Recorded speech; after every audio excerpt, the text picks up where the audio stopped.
kauna-unahan nasa isip ko ngayon. Dahil di natin alam ang susunod na panahon, pulutin muna natin mga pagkakataon para sa buhay na bigay sa atin ng Panginoon. Dahil di mo rin alam kung saan ka papunta, ni hindi ka sigurado kung maliligtas ka ba. Di nasusukat sa postura kung ano ka talaga. Tanong mo rin sa iyong sarili kung karapat dapat ba. Hindi lahat ng tumatawag sa kanya-kanyang kilat, di lahat makakasama sa pagbabalik. Di huwag kang magsalitang tapos na parang alam mo na tanging siya lang ang may alam kung ano ka talaga.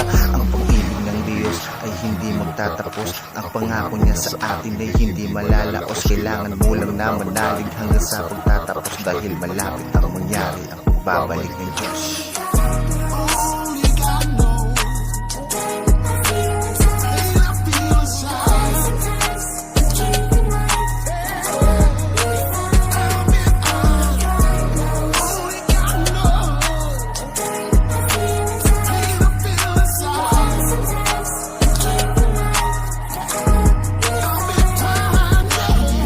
Salita makikita ang kabanalan kung anong nasa isipan. Ganon din ang kalooban, sila'y uhaw sa kasikatan at gahaman din sa yam. Sinisigaw sila'y dakila sa harap ng karamihan. Inilalakad ng paa papunta mong kung saan ang iyong hakbang. Yan din ang pupuntahan, si Jesucristo ang daan, pati na ang katotohanan. Siya lang din ang may alam ng ating katapusan. Kaya wag nang magmataas sa mabababang iilan, wag na rin magpaalipin sa sariling kasalan. Kaya habang maaga patalikdan na ang masama at mamuhay ng maayos, wag na magpakasama.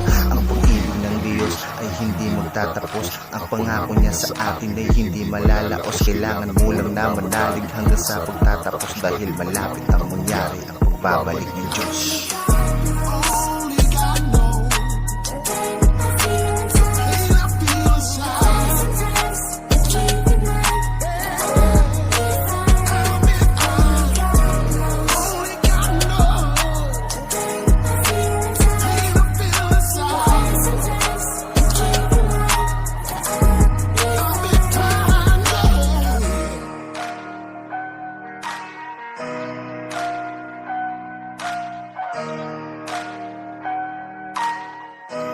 Are you kidding me?